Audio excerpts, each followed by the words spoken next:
One morning, Sherlock Holmes handed me a sheet of paper. "Look, Watson," he said. "Can you explain this problem?" I looked at the paper. To my surprise, it was covered with a line of strange pictures. These pictures looked like little dancing men. "A child must have drawn these," I said. "Where did you get this piece of paper, Holmes?" "It arrived by post this morning," answered Holmes. "A man called Hilton Cubitt of Riddling Thorpe Manor in Norfolk sent it to me. Mr. Cubitt is coming to see me today." "There's a ring at the doorbell, Watson. Perhaps that's Mr. Cubitt now." A moment later, a tall gentleman entered the room. He had a handsome face with clear blue eyes and looked very strong and healthy. This gentleman shook hands with both of us. Suddenly, he caught sight of the strange drawings.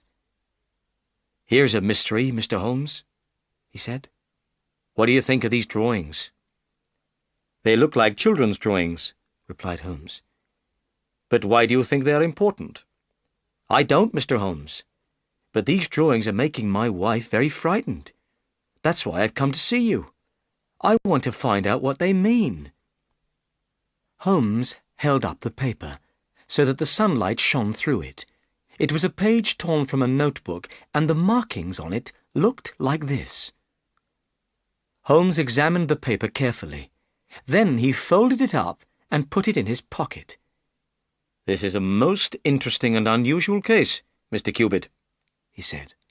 "Please, tell us your story from the beginning." The picture sequence from the cinema has finished. You can look at it once more if you want. "I'm not very good at telling stories," said Mr. Cubitt. "But first, I want to explain something. I'm not rich, but I come from a very old and well-known family. My family's lived at Riddling Thorpe Manor in Norfolk for nearly 500 years. Last year, while I was visiting London, I met an American lady called Elsie Patrick. Elsie and I became friends, and soon fell in love. I didn't know anything about Elsie's family or her past life, but I decided to ask her to marry me. The day before our wedding, Elsie spoke to me. "I've had some very sad things happen to me in my past life, Hilton. I've done nothing wrong, but I wish to forget my past. Please promise me you will never ask me anything about it. If you're unable to make this promise, then please go back to Norfolk and leave me." So, I promised Elsie I would never ask her anything about her past life. We've been married for a year now, and we've been very happy. During all this time, I've kept my promise. But one day, about a month ago, my wife received a letter from America. I saw the American stamp. She read the letter and her face turned white. Then she threw the letter in the fire. She said nothing, but from that time there's been a look of fear on her face. Mr. Holmes, my wife is a very good woman.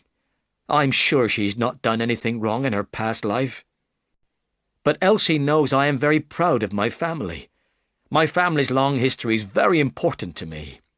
She would never do anything to upset me. Perhaps that's the reason she's afraid to tell me her troubles." "Please, go on," said Holmes. "Well," continued Mr. Cubitt, "yesterday morning a strange thing happened. I found this piece of paper lying on the sundial in the garden. At first, I thought it was a child's drawing. But when I showed the paper to Elsie, she fainted. Since then, she has seemed like someone in a dream, and there's terror in her eyes. I didn't know what to do. If I took the paper to the police, they would laugh at me. So I came to you. Mr. Holmes, please help me. I'm not rich, but I'll spend all my money to protect my wife from danger." I was sorry for Mr. Cubitt. He was a good man, and I saw that he loved his wife very much. Holmes did not speak for some time. "Mr. Cubitt, don't you think," he said at last, "you should ask your wife to tell you everything?" "But I promised Elsie I would never ask her about her past," replied Hilton Cubitt. "If she wants to tell me something, she will, but I will not ask her to tell me." "I'll be pleased to help you," said Holmes. "I believe there is a meaning in the pictures of the dancing men, but I need more information before I can say what it is. Go back to Norfolk. If there are any more pictures of dancing men, make a copy of them for me. If anything important happens, I'll come to Norfolk at once."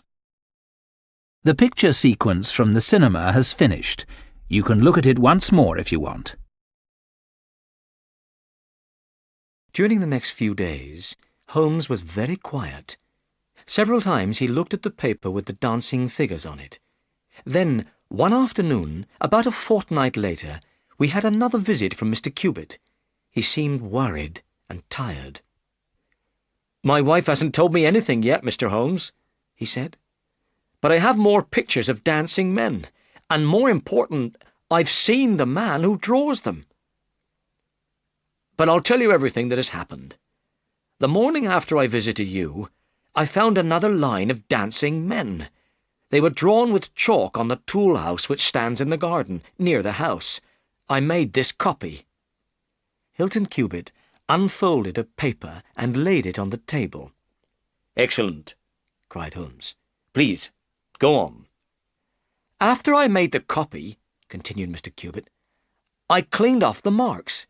But 2 days later, another drawing appeared. Here it is."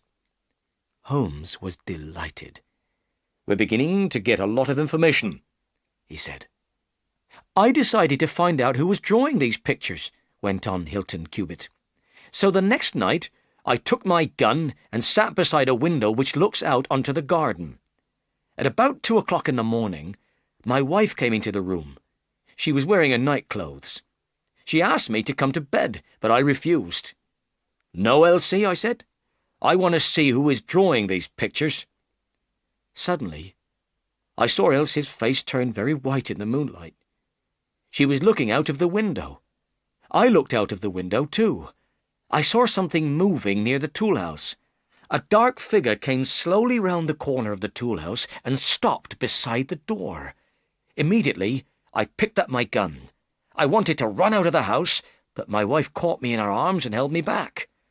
By the time I got outside, the man was gone. On the tool-house door was the same drawing I copied before. I looked everywhere, but I couldn't find the man. However, in the morning, when I looked at the tool-house door again, I saw a second line of dancing men. This new line is very short, but I made a copy, and here it is." Hilton Cubitt gave another piece of paper to Holmes. I could see that Holmes was very excited. "Tell me," he said, "was this second line of figures separate from the first?"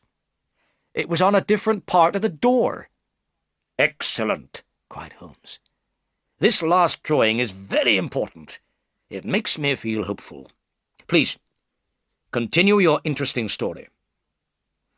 "I've nothing more to say," replied Hilton Cubitt, "except I was angry with Elsie for holding me back. I'm sure she knows who this man is and what these pictures mean.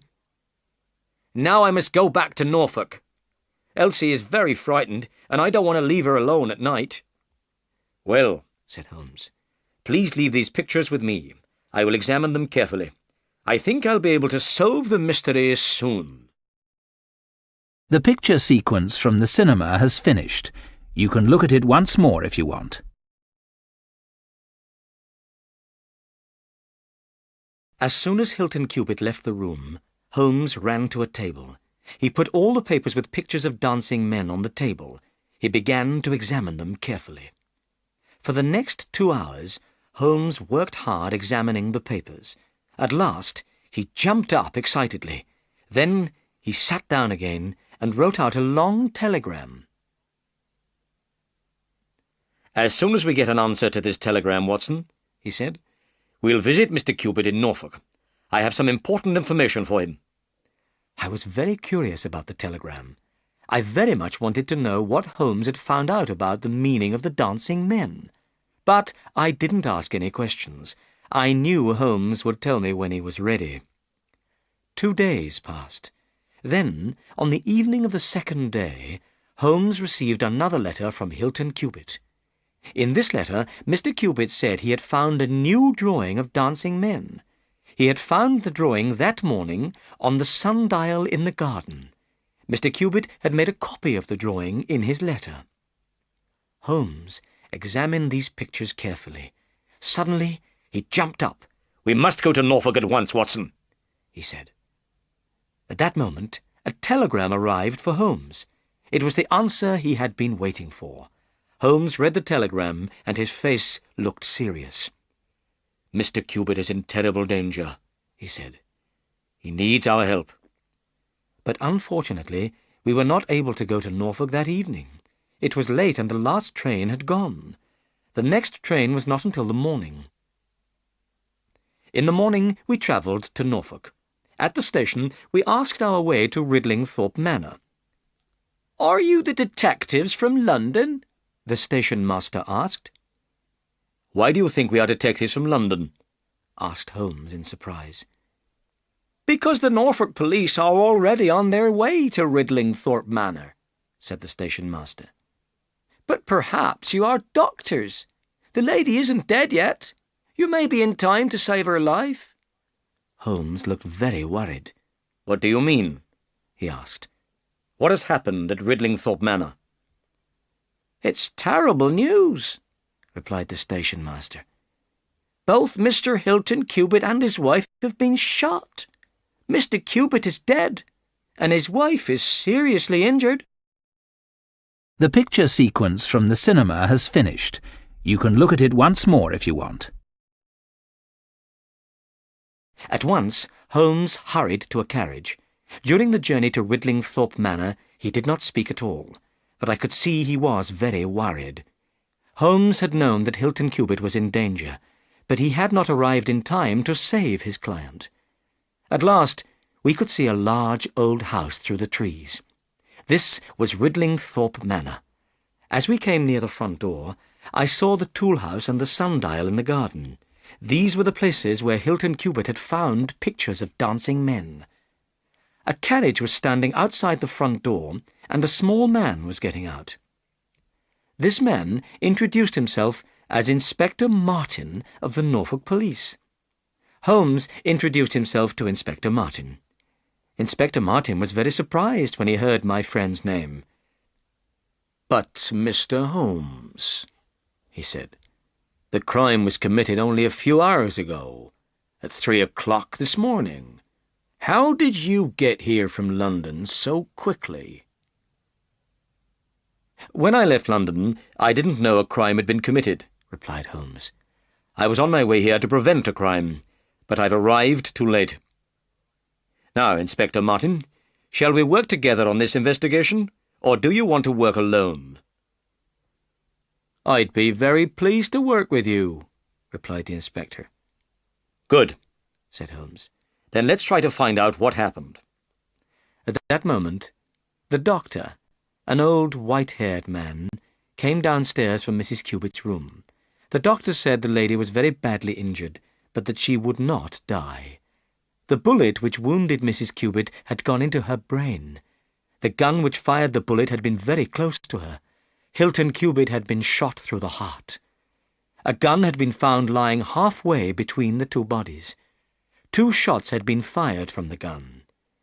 But we did not know if Mrs. Cubitt had shot her husband first and then shot herself, or if Mr. Cubitt had shot his wife and then killed himself. "Has Mr. Cubitt's body been moved?" asked Holmes. "No," replied the doctor. "We had to move the lady. We couldn't leave her lying injured on the floor." "Who found the body?" 2 of the servants," said the doctor. "Then let's hear their story," said Holmes. The 2 women told their story very clearly. They had been awakened from their sleep by a loud noise. A minute later, they heard another noise. Both women ran downstairs from their rooms. The door of a downstairs room was open, and Mr. Cubitt lay dead on the floor. Near the window, his wife was sitting with her head against the wall. One side of her face was red with blood. The window was shut, and the room was full of smoke and the smell of gunpowder. Immediately the two servants sent for the doctor. When he arrived, they carried Mrs. Cupid upstairs. The servants did not understand why the crime had been committed. Mr. and Mrs. Cupid had been in love with each other and had never quarrelled. "Tell me," said Holmes. "when did you first notice the smell of gunpowder?" "When we ran out of our rooms upstairs," replied the women. "Good," said Holmes. "Now let's examine the room downstairs." The picture sequence from the cinema has finished. You can look at it once more if you want. The room was small, with a window looking onto the garden. Mr. Cupid's body lay on the floor. "You can take away the body now," said Holmes. Then he turned to the doctor. "Have you found the bullet which injured Mrs. Cupid?" he asked. "No," replied the doctor. "The bullet is still somewhere in her brain. We will have to operate to remove the bullet." "We know that 2 bullets were fired from the gun," said Inspector Martin, "and we know where each bullet went. 1 bullet killed Mr. Cupid, and the other injured his wife." "Yes," said Holmes, "but what about the 3rd bullet? The bullet which passed through the window frame?" He turned suddenly and pointed to a hole in the bottom of the window frame. This hole was the exact shape and size of a bullet. "Wonderful!" cried Inspector Martin. "Then 3 shots were fired, not 2. A 3rd person was in the room." "But, Mr. Holmes, how did you know a bullet had passed through the window frame?" "Well," said Holmes, "you remember that the 2 servants smelt gunpowder as soon as they left their rooms?" "Yes," said the inspector, "but I still don't understand." "The servants' rooms are upstairs, but the gun was fired downstairs. So the smell of the gunpowder must have been blown from this room to the rooms upstairs. Therefore the window must have been open. A 3rd person could have stood outside the window and fired through it. If somebody inside the room fired at this person and missed, the bullet would pass through the window frame." "I understand," said Inspector Martin. "But when the servants entered this room, they said the window was shut." "That was because Mrs. Cupid had just shut it," replied Holmes. "But what's this?" A lady's handbag was standing on a small table. I saw it was full of money. The money was tied together. We counted 20 50-pound notes. "This money is important evidence," said Holmes. "And now let's find out where the 3rd bullet went after it passed through the window frame." We all went outside into the garden. There were flowers planted underneath the window. The flowers were broken, and there were large footprints on the ground. Holmes searched in the grass. Suddenly he bent forward and picked something up. It was the missing bullet. "I think, Inspector," he said, "that our case is nearly solved." "But, Mr. Holmes," said the inspector, "who was this other person, and how did he get away?" "I will tell you later," said Holmes. "First, I want to know if there is a place near here called Elridge's." We asked the servants, but none of them had ever heard the name. Then the boy who worked with the horses remembered a farm with that name. This farm was a very lonely place, many miles away, near a village called East Rushton. Holmes thought for a moment. Then he smiled strangely.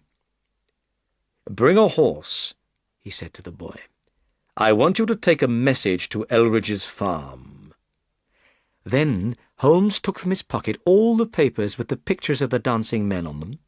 He sat down at a table and worked carefully. Finally, he handed a note to the boy. "Give this note to the person whose name is written on the outside," said Holmes, "and don't answer any questions." I looked at the outside of the note. It was addressed in large writing to Mr. Abe Slaney, Elridge's Farm, East Rushton, Norfolk. Then Holmes turned to Inspector Martin. "I think you should get more policemen," he said. "We'll have to catch a dangerous criminal." The picture sequence from the cinema has finished. You can look at it once more if you want. After the boy had left, Holmes gave some instructions to the servants. "If anybody comes and asks for Mrs. Cupid," he said, "do not tell the person that she is ill. Show the person straight into the sitting room." "There are some things I want to explain," Holmes said. Then he told the inspector about Hilton Cubit's visits to us in London and the pictures of the dancing men. "These drawings are a kind of secret writing," said Holmes. "They look like children's drawings, but they are messages. Each picture of a dancing man is a letter of the alphabet. Let me show you how it works. The letter of the alphabet which appears most often in English is E. The picture of the dancing man which appeared most often was this. So I knew that this picture was E. Some of the dancing men were holding flags. I guessed that a figure with a flag was the last letter of a word." "But how did you find out what the other pictures meant?" I asked. "On Hilton Cubit's second visit," went on Holmes, "he brought 3 different messages with him. The last message was this. In this message there was no flag, so the message had to be one single word. What could it be?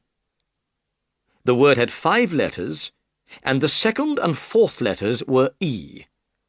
It might be sever, or lever, or never, but the most probable of these words was never.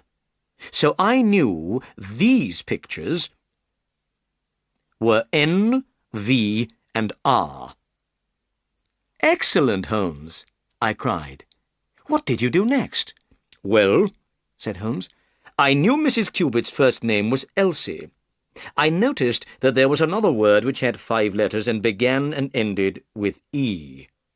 So I guessed that these probably were L, S, and I. In one message, the word Elsie was written twice. In this message, the word before Elsie had 4 letters and ended with E. I guessed the writer was asking Elsie to do something. So, now I looked for an English word of 4 letters ending in E. The best word I could think of was come. So, now I knew that these were C, O, and M. Then I looked again at the first message which Hilton Cubit brought us. I used the figures holding flags to divide the message into words. I wrote out the message, putting dots for the letters I didn't know. Dot M, dot E-R-E, dot E, S-L dot N-E dot.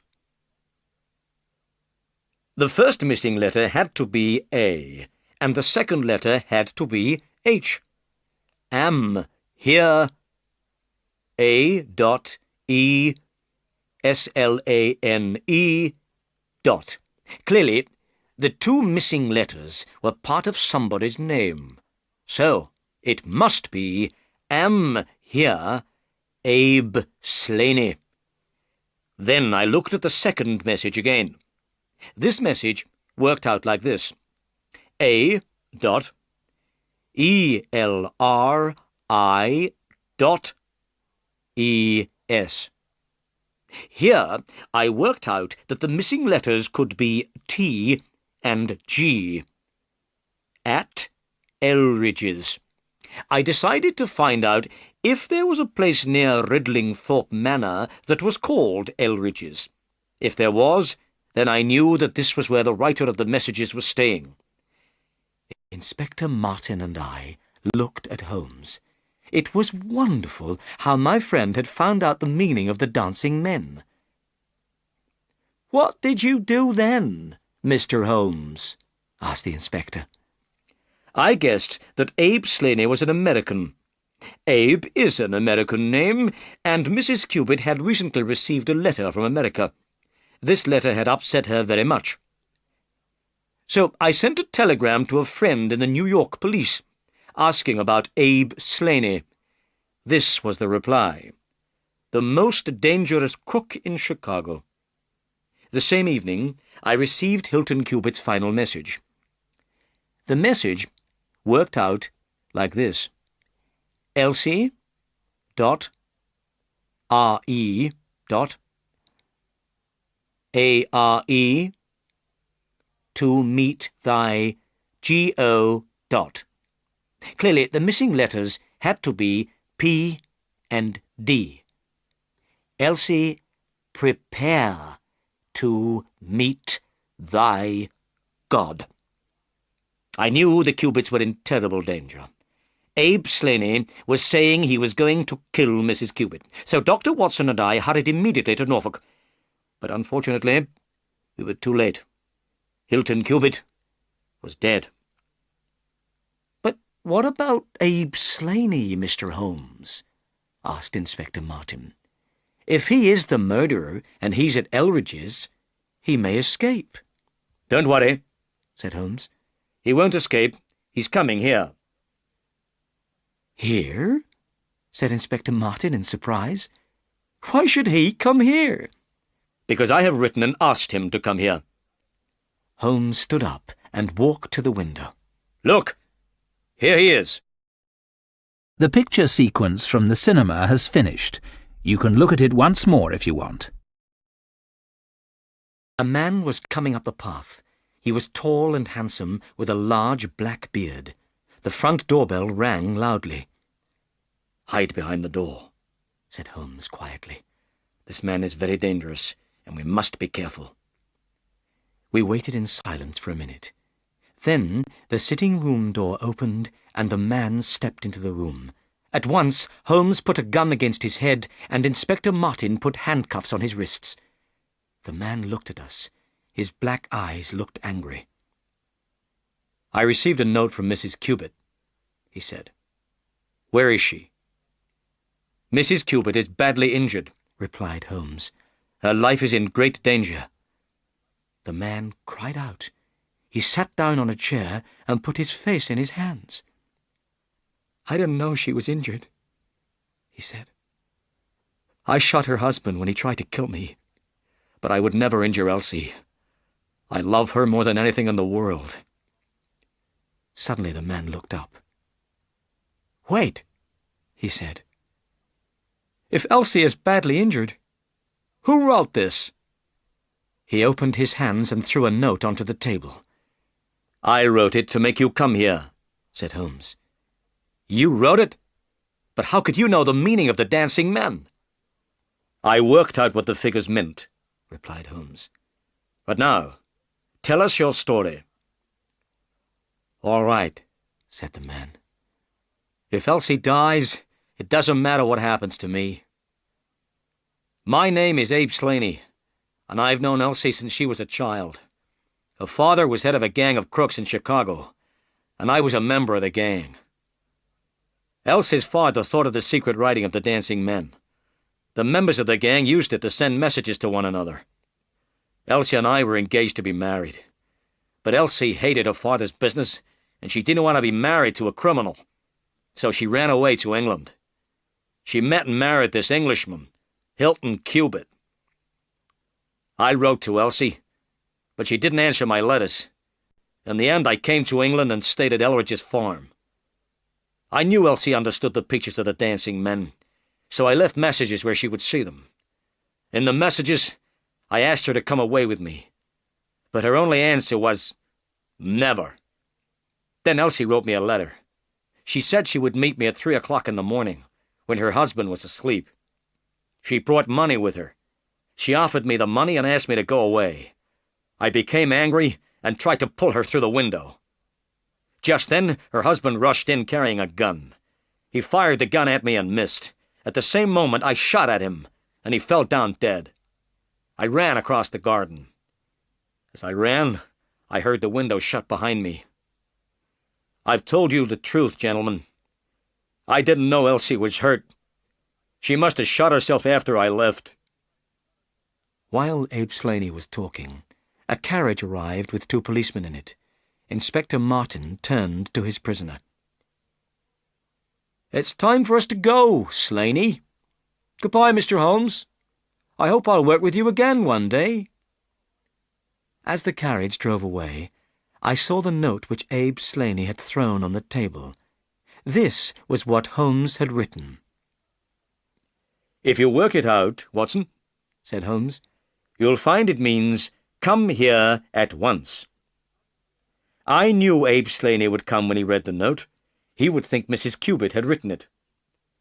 "Well," I said, "criminals have used the dancing men to help them in their crimes, but now the dancing men have been used to catch a criminal." "Yes," said Holmes. "the dancing men have finally done some good."